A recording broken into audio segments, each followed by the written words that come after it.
Язык это не только вот эта нам видимая часть. Язык это еще комплекс тканей под языком. Там большая группа мышц, которые крепятся к подъязычной кости.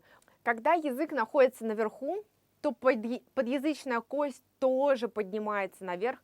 Мышцы, которые крепятся к подъязычной кости, тоже поднимаются наверх. Все здесь, эти же мышцы, они формируют дыхательные пути, они натягивают дыхательные пути, и у нас получается такая труба, плотная, активная, через которую воздух вот так проходит. Никакого сопротивления нет. Не будет ни храпа, никакого ни сопения, ничего не будет.